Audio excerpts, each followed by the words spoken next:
రాష్ట్రంలో జగన్మోహన్ రెడ్డి గారు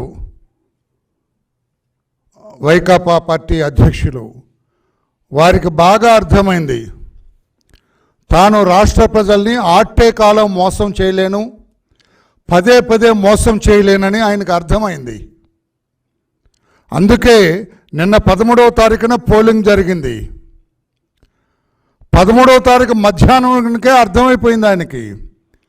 ఎప్పుడైతే పోలింగ్ బూతుల దగ్గర బారులు తిరిగి ఓటర్లు నిలబడ్డారో, తెల్లవారుజామున వచ్చే ఓటర్స్ అందరూ కూడా పోలింగ్ బూతుల దగ్గర క్యూలు తేరారో, అతనికి అర్థమైంది తన చీటీ చించేశారనుకున్నాడు, తన దుకాణం బంద్ అయింది అనుకున్నాడు, తన ఖేల్ ఖతం అనుకున్నాడు. అతను ప్లాన్ బి ప్రవేశపెట్టాడు.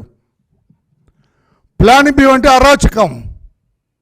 ఇదంతా ముందుగా వాళ్ళు ప్లాన్ చేసుకున్న కుట్రలో భాగం. అది ప్లాన్ బి. అరాచకం మొదలుపెట్టారు. పోలింగ్ బూతులు క్యాప్చర్ చేయాలని మొదలుపెట్టారు.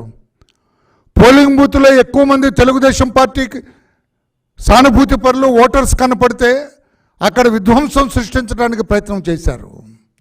ఈ రకంగా అలజడి సృష్టించి వాళ్ళ ఓట్ల వరకు వాళ్ళు వేయించుకొని మిగతా ఓట్లు పోలింగ్ బూత్లోకి రాకుండా, ఓట్లు వేయకుండా చూడాలని ప్లాన్ బిని ప్రవేశపెట్టారు. కానీ ఓటర్లందరూ కూడా అకుంఠితమైన దీక్షతోటి, అచంచలమైన విశ్వాసంతో ఈ నరరూప రాక్షసుడు వెళ్ళిపోవాలి, చంద్రబాబు గారు రావాలి, ఆ ఎన్డీఏ కూటమి రావాలి, అప్పుడే ప్రజాస్వామ్యం రాష్ట్రంలో పరిఢవిల్లుతుంది, అప్పుడే రాజ్యాంగపరమైన పరిపాలన వస్తుంది, అప్పుడే ప్రజా పరిపాలన వస్తుందన్న నమ్మకంతో వాళ్ళు చూపించిన ఆశలకి ఆశపడలేదు. వాళ్ళు ప్రలోభపెట్టారు, ప్రలోభపడలేదు. వాళ్ళు భయపెట్టారు, భయపడలేదు. కర్రలతో కొట్టారు, భరించారు. రక్తం ధారలుగా కారుతున్నా కూడా భరించారు. ఓర్పుగా వెళ్ళి ఓటు వేశారు. మరి ఒక మహిళ తల చితికిపోయినా కూడా నేను ఓటు వేయాల్సిందని ఆ మహిళ చెయ్యి అడ్డం పెట్టుకొని పోలింగ్ బూత్లోకి వెళ్తే నరహంతకులైన వీళ్ళ గుండె మనస్సు కరగలేదు. అంతటి దుర్మార్గులు వాళ్ళు. రాష్ట్రమంతా కూడా అన్ని చోట్ల అరాచకం సృష్టించారు, దౌర్జన్యం సృష్టించారు. ఓడిపోతూ ఉన్న నిరాశ నిస్పృహలు వాళ్ళకి వెంటాడుతూ ఉన్నాయి. నిరాశ నిస్పృహలతోటి వైకాపా పార్టీ, జగన్మోహన్ రెడ్డి గారు అనే టీం కొట్టుమిట్టాడుతున్నారు. ఫ్రస్ట్రేషన్ అంటాం ఇంగ్లీష్లో. ఫ్రస్ట్రేషన్తో కొట్టుమిట్టాడుతూ ఇష్టం వచ్చినట్లుగా అలజలు సృష్టించి కనిపించిన తెలుగుదేశం పార్టీ కార్యకర్తలందరూ కూడా కొట్టాలని భావించారు. లేదా మాచర్లలో ఏంటండి అరాచకం ఏంటండి? అలా పోలీసు వ్యవస్థ అసలు ఉన్నదా? పోలీసు వ్యవస్థ వెంటనే ఆ పిన్నెల్లి బ్రదర్స్ ఇద్దరిని కాళ్ళు కొట్టి లోపల పడేద్దండి, మెడబెట్టి గంటి లాకప్లో తాళం వేసేద్దు. లాకప్కి వాళ్ళిద్దరిని ఎట్లా అలౌ చేస్తారండి? ఆ వీడియో మా వాడు కారులో వెళ్తూ ఆ వీడియో తీశాడు. అక్కడ ఏదో యుద్ధానికి వెళ్తున్నట్టుగా రాడ్లు పట్టుకొని, కర్రలు పట్టుకొని, కత్తులు పట్టుకొని వాళ్ళు వెళ్తూ ఉంటే చోద్యం చూస్తారా పోలీసులు? తమాషా చూస్తారా పోలీసులు? మీరేమో సినిమా పోలీసా? మీరేమన్నా నిజమైన పోలీసా? చట్టాన్ని కాపాడవలసిన మీరు, ధర్మాన్ని కాపాడవలసిన మీరు, చట్టబద్ధంగా వ్యవహరించవలసిన మీరు కర్రలు కత్తులతోటి వాళ్ళు వెళ్తుంటే చోద్యం చూస్తారా? వాళ్ళని కార్డన్ చేయొద్దు, వాళ్ళని పికప్ చేయొద్దు, ప్రివెంట్ వర్క్ చేయొద్దు, ఏం చేయకుండా చోద్యం చూస్తున్న ఈ పోలీసు వ్యవస్థని ఏమనాలో మాకు అర్థం కాలేదు. ఎలాగో వాళ్ళు బయట తిరిగి అర్హత ఏముంది? పిన్నెల్లి బ్రదర్స్కి కాళ్ళెర కొట్టి లోపల పడేయాల్సింది పోయి ఎలవ్ చేస్తారా? అక్కడ చంద్రగిరిలో ఆ నాని అతను చాలా డొసైల్ మ్యాన్, చాలా మెతక మనిషి, మంచివాడు అతను ఇష్టం ఆయన చంపాలని ప్రయత్నం చేశారు. That is a clear case of attempt to kill him. అతను చంపడానికి ప్లాన్ చేశారు. ఎందుకంటే ఆ చెవిరెడ్డి ఫ్యామిలీ, చెవిరెడ్డి తండ్రి కొడుకు ఓడిపోతున్నారు అక్కడ. వాళ్ళకి స్పష్టంగా తెలుసు తాము ఓడిపోతున్నామని. అందుకే మా నాయకుడు నానిని లేపేద్దామని ప్లాన్ చేశారు. పోలీసులు చోద్యం చూస్తున్నారు. అక్కడ ఉన్న డిఎస్పీ అతను సినిమా డిఎస్పీ, నాటు ఒరిజినల్ డిఎస్పీ లాగా కనపడలేదు నాకు. ఓ సినిమా పోలీసులా కనపడ్డాడు డిఎస్పీ. అంతా జరుగుతుంది. అక్కడ తాడిపత్రిలో వాట్ ఇస్ దిస్ తమాషా? ఈ చెవిరెడ్డి బ్రదర్స్ని అరెస్ట్ చేద్దండి. బ్రదర్స్ తండ్రి కొడుకుల్ని బయట తిరిగి అర్హత ఉందా వాళ్ళకి? కాళ్ళు ఎరగొట్టి మొత్తం బట్టలు తీసి లోపల పడేయాలి ఇద్దరిని. బయట తిరిగి అర్హత లేదని చెప్పాలి వాళ్ళిద్దరికి. అటువంటిది ఇష్టం వచ్చినట్లుగా జీ హుజూర్ అని పనిచేస్తారా? ఏం పోలీస్ అయ్యా మీరు? తాడిపత్రిలో ఎవరే అతను అనకూడదు, అతను పెద్దారెడ్డి. ఏం పెద్దారెడ్డి? పేరు పెద్దారెడ్డి కానీ చాలా చిన్నారెడ్డి అతను, బుద్ధి లేని రెడ్డి అతను. పేరు మాత్రం బ్రహ్మాండ పెద్దారెడ్డి అని పెట్టుకున్నాడు. ఏమైనా అసలు మనిషివేనాను? మానవత్వం ఉందా? అక్కడ పోలీసులు ఆ చైతన్య రెడ్డి, అతను DSP Chaitanya, most useless police officer. Andhra Pradesh రాష్ట్రంలో మోస్ట్ యూజ్లెస్ పోలీస్ ఆఫీసర్. నేను సారీ, నా నోటితో అటువంటి పలకను నేను. నాకు ఎప్పటికీ పోలీసులు అంటే గౌరవం. నా ఫ్యామిలీ నా రక్తంలాగా ఫీల్ అవుతాను నేను. అతను ఎంత ఎస్కర్ట్ లాగా తిరుగుతున్నాడు డిఎస్పీ. నువ్వు ఎమ్మెల్యే అయితే నాకేంటి, నువ్వు మినిస్టర్ అయితే నాకేంటి, మెడబెట్టి వేస్తావట దెబ్బ లోపల పడతావని చెప్పొద్దు. ఎస్కర్ట్ చేస్తున్నాడు, ఫాలో అవుతున్నాడు పెద్దారెడ్డిని. తీసుకెళ్ళి లోపల పడేయాలా, లాకప్లో పడేయాలా, ఏదో ఊరు తీసుకెళ్ళటం ఏంటి? ఎంత అరాచకం చేశాడండి అక్కడ, ఎంత అరాచకం చేసిన వ్యక్తి అతను. ఈ రకంగా చేస్తుంటే ఇది ఎక్కడే లా అండ్ ఆర్డర్, ఇది ఎక్కడ శాంతి పద్ధతులు అని చెప్పి కూడా నేను అడుగుతూ ఉన్నాను. నేను అన్ని చోట్ల అనంతపురం జిల్లాలో కానీ ప్రతి చోట దాదాపు 119 చోట్ల 119 కాన్స్టిట్యుయెన్సీస్లో ఈ అరాచకం జరిగింది. 119 విక్టిమ్స్, 25 కాన్స్టిట్యుయెన్సీలు, 25 కాన్స్టిట్యుయెన్సీలో 119 సంఘటనలు జరిగినాయి. అది శాంతి భద్రతలు సజావుగా ఉన్నట్ట, శాంతి భద్రతలు సజావుగా మెయింటైన్ చేస్తున్నట్ట. అందుకే చంద్రబాబు నాయుడు గారు చెప్పారు, మీరు గవర్నర్ని కలవండి. గవర్నర్కి ఒక టీం ఫామ్ చేశారు మా 7గురితోటి. మీరు 7గురు వెళ్ళి గవర్నర్ గారిని కలిసి రాష్ట్రంలో శాంతి భద్రతలు ఎలా ఉన్నాయో ఆయనకి తెలియచేయండి, సాక్ష్యాధారాలతో సహా తెలియజేయమని చెప్పారు. 5 గంటలకు వెళ్తున్నాం, గవర్నర్ గారిని కలుస్తాం. తర్వాత మేమందరం కూడా రేపు ఈ నైట్ కానీ రేపు ఉదయం కానీ బయలుదేరి మాచర్లు వస్తాం. మాచర్లలో పర్యటిస్తాం. మేము మా కేడర్కి ధైర్యం చెప్పవలసిన అవసరం ఉంది. ధైర్యం చెప్పవలసిన పోలీసులు నిస్తేజంగా ఉన్నారు.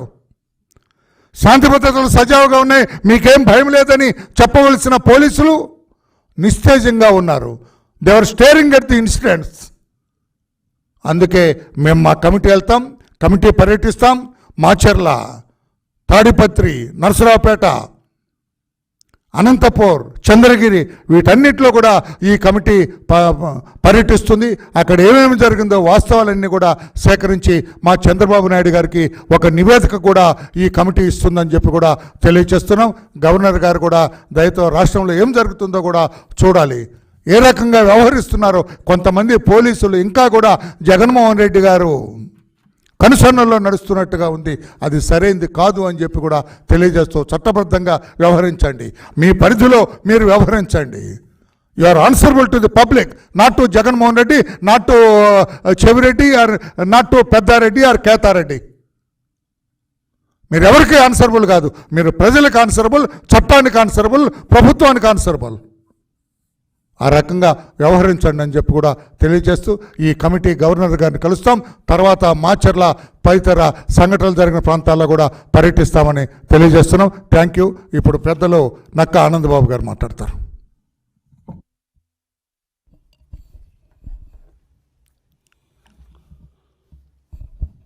ఐదేళ్లు హింసా రాజకీయాలు చేసి ఈ రాష్ట్రంలో రౌడీలు గూండాలని జగన్ రెడ్డి పెంచి పోషించాడు. వాళ్ళ పని అయిపోయిందని స్పష్టంగా కనపడతా ఉంది. జగన్మోహన్ రెడ్డి ఒక రాజకీయ నాయకుడిగా అధికారం పోతే ప్రతిపక్ష నాయకుడిగా వ్యవహరించాలి. కానీ ఇతని మీద ఉన్నటువంటి కేసు విచారణలు మొదలైతే శాశ్వతంగా జైలుకు పోతాడు.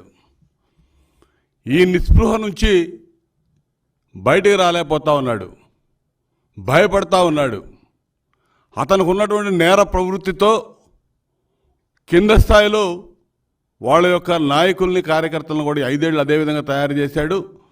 గూండాలు పెట్టిరేగిపోతూ ఉన్నారు. ఈరోజు ఎన్నికల రోజు కానీ ఎన్నికల తదనంతరం నిన్న ఈరోజు జరుగుతున్నటువంటి దాడులు, తెలుగుదేశం పార్టీ గ్రామాలు ఏవైతే అత్యధికంగా పోలైనవి అని చెప్పి వాళ్ళ దృష్టిలో ఉన్నటువంటి గ్రామాలు గట్టిగా పనిచేసినటువంటి కార్యకర్తల్ని నాయకుల్ని టార్గెట్ చేసి ఈ దాడులు చేస్తున్నారు. మాచర్ల నియోజకవర్గంలో నిన్న జరిగినటువంటి దాడులు ప్రత్యక్ష నిదర్శనం.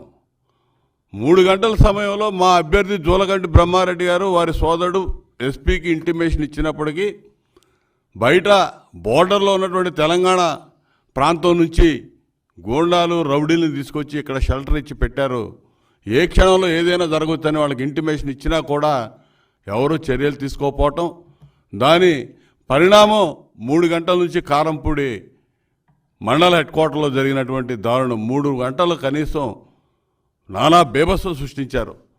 సాక్షాత్తు ఎమ్మెల్యే సోదరుడు వెంకటరామరెడ్డి దానికి నాయకత్వం వహించాడు. చంద్రగిరిలో పులివర్తి నాని తెలుగుదేశం పార్టీ అభ్యర్థి మీద ఏ విధంగా హత్యాయత్నం చేశాడో చూసాం. అదేవిధంగా కేతిరెడ్డి పెద్దారెడ్డి ఆధ్వర్యంలో అనంతపురంలో జరిగినటువంటి తాడిపత్రిలో జేసీ ప్రభాకర్ రెడ్డి గారి ఇంటి మీద జరిగినటువంటి దాడులు చూసాం.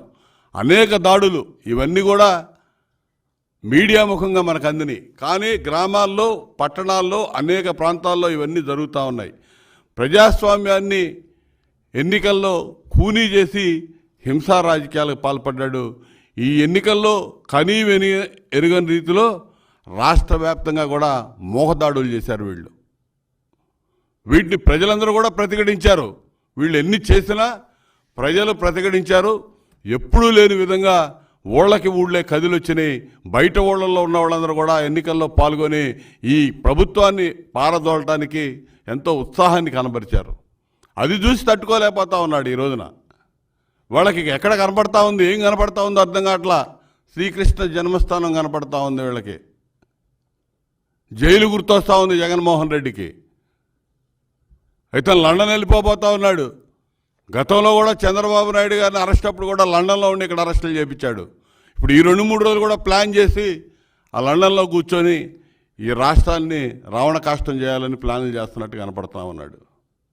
దీన్ని ప్రజలందరూ కూడా అప్రమత్తంగా వ్యవహరించి ఇవాళ ఈ ప్రభుత్వం పట్ల, ఇవాళ ప్రభుత్వం లేదు, ఆపద్ధర్మ ప్రభుత్వం, ఎన్నికల కమిషన్ అధికారులు యాక్ట్ చేయాలి. దాన్ని దృష్టిలో పెట్టుకోండి. ఇంకా ఈ జగన్మోహన్ రెడ్డి ఆడవన్నట్టుగా ఆడుతున్నట్టు కనపడతా ఉంది.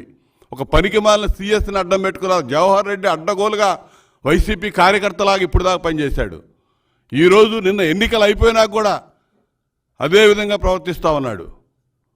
ఎన్నికలకు ముందు 3 రోజుల ముందు 4 నెలల ముందు బటన్ నొక్కినటువంటి వెల్ఫేర్ స్కీమ్స్ సంబంధించినటువంటి ఫండ్స్ 6 పథకాలకు సంబంధించి రిలీజ్ చేయాలని నానా యాగి చేశారు. ఎలక్షన్ కమిషన్ ఈ 2 రోజులు ఉండండి, ఎన్నికల తదనంతరం రిలీజ్ చేయమంటే నిన్న ఈరోజు చేయకుండా వాటి కాంట్రాక్టర్లు కట్టబెట్టి వీళ్ళ కమిషన్లు దండుకోవాలని చూస్తూ ఉన్నారు. ఇదంతా కూడా ప్లాన్ చేస్తున్నారు. ఒక పథకం ప్రకారం దోచుకొని ప్రజల్ని దోపిడీ చేసి ప్రజల్ని భయభ్రాంతులు చేసి సాధ్యమైనంత వరకు హింస ప్రేరేపించి ఇక్కడ ఇబ్బందులు పెట్టి దుకాణం సర్దేయాలని చూస్తూ ఉన్నారు. అధికారులు అప్రమత్తంగా ఉండండి. ఇలా ఎలక్షన్ కమిషన్, డీజీపీ అందరూ కూడా అప్రమత్తం అవ్వాల్సిన అవసరం ఉంది. వీళ్ళ యొక్క కుట్రలు కుయుక్తులు కొనసాగకుండా అడ్డుకోవాల్సిన అవసరం, రిజల్ట్ రోజు వరకు వీళ్ళందరూ కూడా బాధ్యత అధికారులు తీసుకోవాల్సిన అవసరం ఉంది. ప్రజాస్వామ్యాన్ని బతికించాల్సిన అవసరం ఉంది. ఇలా జగన్మోహన్ రెడ్డి ముఖ్యమంత్రి కాడు అనేది గుర్తుపెట్టుకొని ఈ అధికారులు బిహేవ్ చేయాలని చెప్పి నేను హితవు పలుకుతా ఉన్నా. ఇప్పుడు రెస్పెక్టెడ్ ఎంపీ శ్రీకృష్ణ దేవరాయలు.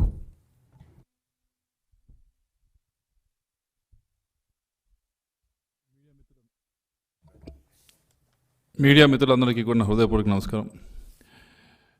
వచ్చే 5 సంవత్సరాలు ఆంధ్ర రాష్ట్రంలో అందరూ ఊహించింది తెలుగుదేశం పార్టీ అధికారంలోకి వచ్చిన తర్వాత రాష్ట్ర అభివృద్ధి పైన దృష్టి సారించాలని.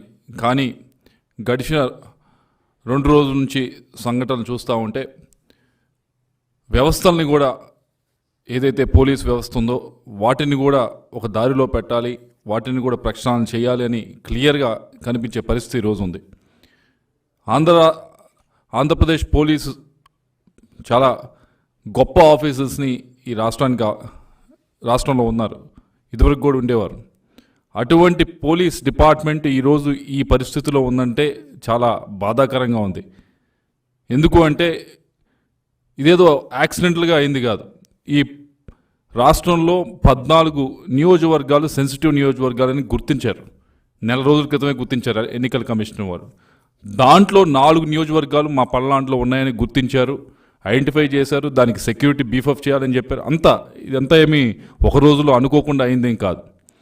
అయినా కూడా ఇంత ప్రయర్ వార్నింగ్ ఉన్నా కూడా, అలాగే నేను మెంబర్ ఆఫ్ పార్లమెంట్గా ఉండి, నేను అభ్యర్థిగా ఉండి, నేను వెళ్ళి ఇదిగోండి ఇది సెన్సిటివ్ విలేజెస్ మా వైపు నుంచి మేము లిస్ట్ చేస్తూ ఉన్నాం, అలాగే అవతల పార్టీ వారి దగ్గర కూడా లిస్ట్ తీసుకొని అట్లీస్ట్ ఈ సెన్సిటివ్ విలేజెస్ ఏ ఉన్నాయో, సెన్సిటివ్ బూత్స్ ఏదో ఉన్నాయో వీటి దగ్గర మ్యాక్సిమం పెట్టండి అని చెప్పి, ఫోర్సెస్ పెట్టండి అని చెప్పి అడగడం జరిగింది. వారు ప్రయత్నం చేసినట్టున్నారు. కానీ ఈరోజు పోలీస్ వ్యవస్థ ఎలా ఉంది అంటే, గడిచిన 5 సంవత్సరాల నుంచి కూడా డీజీపీ అనేవాడు డీజీపీ పదవిలో ఉన్నాడు తప్పించి డీజీపీ పని మాత్రం చేయరా. ఆ పని అంతా ఎవరో సలహాదారుడి ద్వారా జరిగిందే తప్పించి డీజీపీ అనే వ్యక్తి పోలీస్ ఆఫీసరు ఈ పోలీస్ వ్యవస్థని ఈ 5 సంవత్సరాలు నడపలేదన్నదానికి ఈరోజు క్లియర్గా కనిపిస్తూ ఉంది. పైనుంచి కింద దాకా పూర్తిగా వ్యవస్థ అంతా కుళ్ళిపోయడం ఈరోజు చూస్తూ ఉన్నాం. ఎందుకు అంటే సాక్షాత్తు ఎస్పీ ఫోన్ చేసి చెప్పినా కూడా కింద ఫోర్సెస్ కదలలేని పరిస్థితిలో ఉన్నారు. ఎలక్షన్ రోజు మేము ఎస్పీకి ఫోన్ చేస్తూ ఉన్నాం, ఐజీకి ఫోన్ చేస్తూ ఉన్నాం, ఇదిగోండి ఇక్కడ ఇన్సిడెంట్ అవుతుందని. వాళ్ళు చెప్తా ఉన్నారు సార్ ఫోర్సెస్ వెళ్తున్నాయని. కానీ అక్కడికి మాత్రం 2 గంటలైనా 3 గంటలైనా ఫోర్సెస్ వెళ్ళలేదు. మరి ఎందుకో ఈ నిర్లప్తత? సిఏలు ఎస్ఐలు వినే పరిస్థితిలో ఎందుకు లేరో ఆ రోజు ఎవరికి అర్థం కాని పరిస్థితి. మేము కోరుకోలేదు, ఎవరూ కోరుకోలేదు. వైలెన్స్ కావాలని, ఇబ్బంది తల్ల పగలాలని, ఇంతమంది కుటుంబాలు బాధల్లోకి వెళ్ళిపోవాలని చెప్పి ఎవరూ కోరుకోలేదు. కానీ ఇదంతా కూడా ప్రయర్ ఇన్ఫర్మేషన్ ఉండి 4 నియోజకవర్గాలు పల్నాడులో సెన్సిటివ్ అని తెలిసి కూడా అయినాయి అంటే పోలీసు వ్యవస్థ ఎంత నిర్వీర్యం అయిపోయింది. సలహాదారుల ద్వారా పోలీస్ వ్యవస్థని నడిపితే ఎలా ఉంటుంది? పోలీస్ వ్యవస్థ కాదు, ఏ వ్యవస్థను నడిపినా సలహాదారుల ద్వారా ఒక ఆఫీస్ నుంచి మిగతా అన్ని వ్యవస్థల్ని నడిపితే ఎలా ఉంటుందనే శాంపుల్ ఈరోజు ఆంధ్ర రాష్ట్ర ప్రజలు చూస్తూ ఉన్నారు. ఇంతకంటే దారుణమైన విషయం ఇంకొకటి ఉండకపోవచ్చేమో. ఈరోజు మాదినిపాడు విలేజ్లో ఒక వ్యక్తి దారుణంగా హత్య చేయబడ్డాడు. ఈరోజు మా నియోజకవర్గం మాదినిపాడు విలేజ్లో నిన్న ఎలక్షన్ అయిపోయింది. మా ఎలక్షన్ రోజు పూర్తిగా వైలెన్స్ ఉంది. ఆ రోజు సరే ఫోర్సెస్ సరిపోలేదన్నారు, ఇంకోటి అన్నారు. నిన్న ఎలక్షన్స్ అయిపోయిన తర్వాత కూడా ఆ ఫోర్సెస్ మరి ఎక్కడికి వెళ్ళినాయో, కింద సిఏలు ఎస్ఐలు వీళ్ళు మాట వినట్లేదు, లేదా డిఎస్పీలు వాళ్ళు సరిగ్గా ఇన్ఫర్మేషన్ ఇవ్వట్లేదు. బట్ ఎక్కడో వ్యవస్థలో మాత్రం పూర్తిగా లోపం ఈ 2-3 రోజుల నుంచి కూడా క్లియర్గా కనిపిస్తూ ఉంది. దీన్ని పోలీస్ వ్యవస్థని పూర్తిగా ప్రక్షాళన చేయాల్సిన అవసరం ఉంది. వారికి కాన్ఫిడెన్స్ ఇచ్చి పూర్తిగా ప్రక్షాళన చేయాల్సిన అవసరం ఉంది. ఇదంతా కూడా ఏదో డెస్పరేషన్తో చేస్తున్న పని. ఈ పనిని ఎవ్వరూ కూడా మేమైతే ఎటువంటి పరిస్థితుల్లో హర్షించము, ఎట్లాంటి పరిస్థితులు కూడా ఎంకరేజ్ చేయము. దయచేసి క్యాడర్కి మళ్ళీ కోరుతా ఉన్నాం, ఎంత రెచ్చగొట్టినా ఎన్ని విధాలుగా రెచ్చగొట్టినా కానీ మీరు మాత్రం తెలుగుదేశం పార్టీ క్యాడర్ని మేము కోరుతా ఉన్నాం, మీరు మాత్రం సమన్వయం పాటించండి. ఎట్టి పరిస్థితుల్లో కూడా ఎవరి ఆస్తులు ధ్వంసం కానీ, ఎవరి ప్రాణానికి ముప్పు కానీ కలిగించేదానికి ఎట్టి పరిస్థితుల్లో మనం ఎంకరేజ్ చేయకూడదు, మనం దాంట్లో పార్టిసిపేట్ చేయకూడదు. దయచేసి మీరందరూ కూడా సమన్వయం పాటించాలని చెప్పి కోరుతా ఉన్నా. అలాగే పోలీసు వారిని కూడా కొద్దిగా ఫాస్ట్గా యాక్ట్ చేయాలని చెప్పి, ఒకప్పుడు ఈ రాష్ట్రంలో నక్సలిజాంని బయట తోలిన పోలీస్ ఆఫీసర్స్ ఇక్కడ ఈ రాష్ట్రంలో పేరుగాంచిన వారు ఇక్కడ నుంచి లెసన్స్ చెప్పారు, మిగతా రాష్ట్రాలందరికీ చెప్పడం జరిగింది నక్సలిజాన్ని ఎలా వేరువేయాలని. అటువంటిది ఇంత నిర్వీర్యం అయిపోయింది పోలీస్ వ్యవస్థ ఆంధ్ర రాష్ట్రంలో అంటే చాలా బాధాకరంగా ఉంది. ఇప్పటికన్నా టైం మించిపోలేదు. డీజీపీ స్థాయి నుంచి, ఐజీ స్థాయి నుంచి, ఎస్పీ స్థాయి నుంచి దయచేసి కేవలం పల్నాడులోనే కాదు, అటు తిరుపతిలో, అనంతపూర్లో అన్ని చోట్ల ఇన్సిడెంట్స్ అవుతూ ఉన్నాయి. ఇప్పటికన్నా ఈ వ్యవస్థ పైన ఒక గౌరవాన్ని ప్రజల్లో మళ్ళా పెంపొందించాలంటే మీరు మీ పని దయచేసి చేయడానికి ప్రయత్నించండి. లేకపోతే రాష్ట్రం మొత్తం కూడా ఇబ్బంది పడే పరిస్థితి ఉంటుంది. దయచేసి చేయాలని చెప్పి కోరుతూ, ఏదైతే వరలరామయ్య గారు చెప్పారో దాన్ని ఈరోజు వెళ్ళి గవర్నర్ గారికి మేము రిప్రజెంటేషన్ ఇవ్వబోతా ఉన్నాం. అలాగే దాని తర్వాత ఎక్కడైతే ఇబ్బంది పడ్డారో, ఏ నియోజకవర్గాల్లో అయితే ఇబ్బంది పడ్డారో, ముఖ్యంగా మాచర్ల, నర్సరావుపేట ఇటువంటి ప్రాంతాల్లో పర్యటించేదానికి కూడా మేము కమిటీ వారి ప్రయత్నిస్తామని చెప్పి మీ అందరికీ కూడా తెలియజేసుకుంటా ఉన్నాం. పెద్దలు మాజీ మంత్రివర్యులు శ్రీ దేవినేని ఉమామహేశ్వరరావు.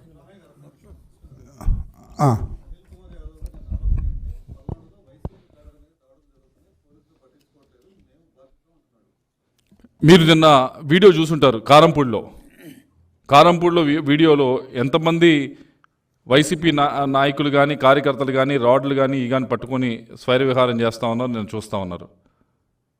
దాన్ని బట్టి మీకు అర్థం చేసుకోవాలి. ఇదేదో దయచేసి నేను కోరుతా ఉన్నా, అనిల్ కుమార్ యాదవ్ గారిని కానీ ఎవరు మాట్లాడేవాళ్ళైనా దీన్ని ఏదో పార్టీ వ్యవహారంలాగా దయచేసి ప్రయత్నించమాకండి.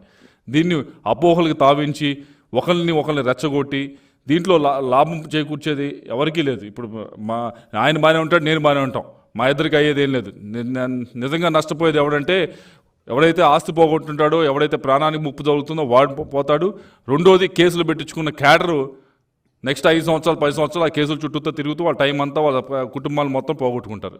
నష్టపోయేది వాళ్ళు. దయచేసి దీన్ని అనవసరంగా వేరే కలర్ పూసి దాన్ని అనవసరంగా పెద్దది చేసి ఇబ్బంది పెట్టే కార్యక్రమం చేయకూడదని చెప్పి అనిల్ కుమార్ యాదవ్ గారిని కానీ ఎవరైనా ఈ విషయం మీద మాట్లాడే ప్రతి ఒక్కరిని కూడా కోరుతా ఉన్నాను.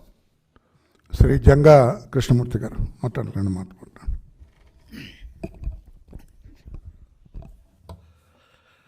పాత్రికేయ మిత్రులందరికీ నమస్కారం. ఈరోజు ఈ రాష్ట్రంలో జరిగినటువంటి ఎన్నికలు ఈ ప్రభుత్వం యొక్క విధానాలు చాలా స్పష్టంగా కనబడుతున్నాయి. వ్యవస్థల్ని ప్రభావితం చేసేటటువంటి తర్కాణం, ఏ విధంగా వ్యవస్థల్ని ప్రభావితం చేస్తున్నారో ఈ ఎన్నికలే నిదర్శనం. పై అధికారులు ఖచ్చితంగా సూచనలు ఇస్తున్నప్పుడు కూడా ఉన్నటువంటి పోలీసు వ్యవస్థలో ఎస్ఐలు కానీ, సిఐలు, డిఎస్పీ లెవెల్ సంబంధించి అనేక మంది ఎస్పీలకు సంబంధించి కూడా వైఎస్ఆర్ కాంగ్రెస్ పార్టీకి సంబంధించిన వాళ్ళ వ్యక్తుల్ని అదేవిధంగా ప్రభావితం చేసిన పరిస్థితి ఈరోజు మనం చూస్తున్నాం. ఒక దడ పల్నాడు ప్రాంతాన్ని పరిస్థితి ఆలోచిస్తే దాదాపుగా 30 సంవత్సరాల నుండి ఇలాంటి పరిస్థితులు కూడా ఎప్పుడు జరిగినట్టు పరిస్థితి కాదు. ఇందాక మిత్రులు మాట్లాడుతూ ఓ ప్రశ్న అడిగారు. అనిల్ కుమార్ యాదవ్ గారికి సంబంధించి నిన్న కొత్త గణేశ్వరపాడు గ్రామం వెళ్ళి అక్కడ తెలుగుదేశం పార్టీకి సంబంధించిన దౌర్జన్యాల అక్రమాలు చేసే విధంగా మాట్లాడటం జరిగింది. ఒక తడవ పల్నాడు ప్రాంతానికి సంబంధించి అనిల్ కుమార్ గారి యొక్క ఎన్నికల ప్రచార సరళి చూడండి. ఎప్పుడు కూడా పల్నాడు ప్రాంతాన్ని అభివృద్ధి చేస్తాను, ఈ నియోజకవర్గం అభివృద్ధి చేస్తున్న మాటను మాట్లాడెక్కడ లేదు.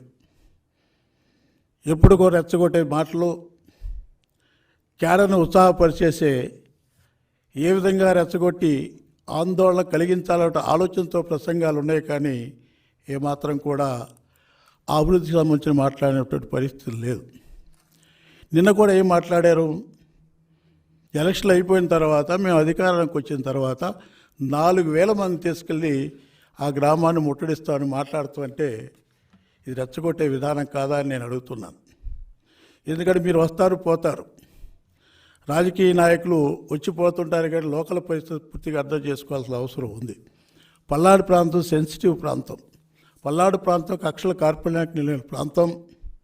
ఆ ప్రాంతం ఇప్పుడే దాదాపుగా 10-30 సంవత్సరాల నుంచి కూడా ఎలాంటి కక్షల కార్పణ్యాలకు లేకుండా కూడా అందరూ కూడా ప్రశాంత జీవితం గడుపుతున్న పరిస్థితుల్లో మీ స్వార్థం కోసం, మీ అధికారం కోసం, మీ సంపదన కోసం అనేక విధాలుగా రచ్చుకునే విధానాల్ని తప్పనిసరిగా ప్రజలు అర్థం చేసుకోవాలా.